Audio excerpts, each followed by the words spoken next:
does it give everybody enough room to get through there for maintenance purposes and so forth. So the actual trees that were selected, I'm just going to briefly go over these. Witch hazel.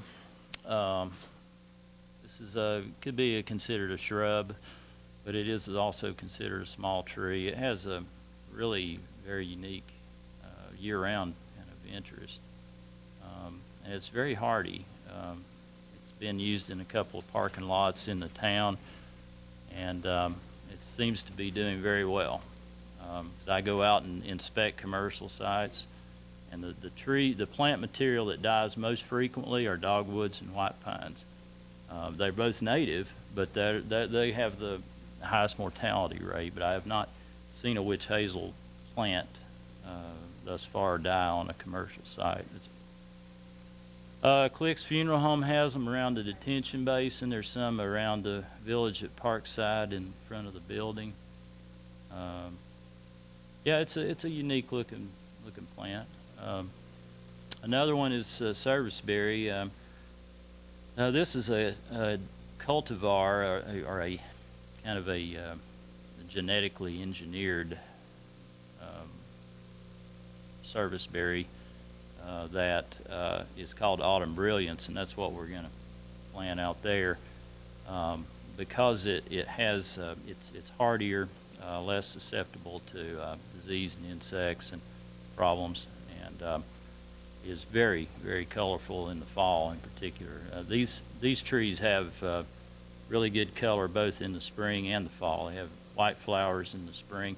In fact, I do a lot of hiking in the Smokies, and a lot in the springtime you can, if you're up in a high elevation and you look, over a kind of a mountainside, you see these little kind of pockets of white, and that's serviceberry in bloom, and you can see it from far away. It's a beautiful tree, and it's being increasingly used in urban conditions. It's a really good substitute for dogwood. I love dogwoods, but they've got a lot of health issues, particularly if they're not anthracnose resistant.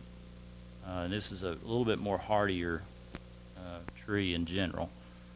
Sweet bay magnolia is typically an evergreen tree. It's the only evergreen in this arboretum.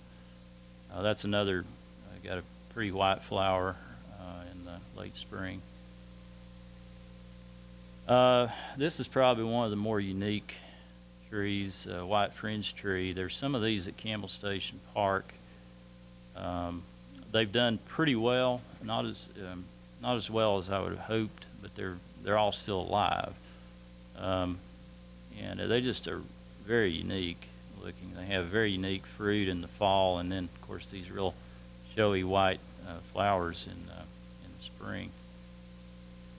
And all these are small type trees, and you can see the heights on there. These are all the low height zone trees.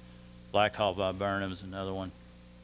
There are some of these at the Lakes Edge Retail development.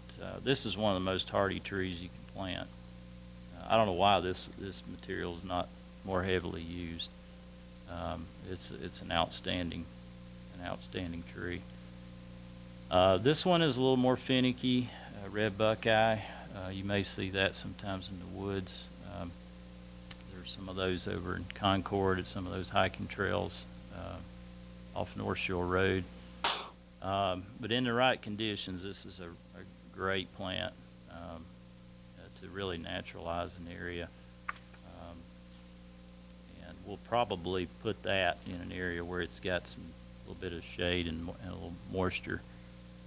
Of course, eastern redbud is probably one of the most attractive trees that we have. This is your first medium height zone tree. You see these planted a lot of times very close to overhead utility lines, but ideally they should be in the medium zone. They should be more than 20 feet from the pole, ideally, though they probably would be okay, but eventually they're probably going to have to be trimmed a little bit because they will get up to 30 feet in height. Winter King hawthorn.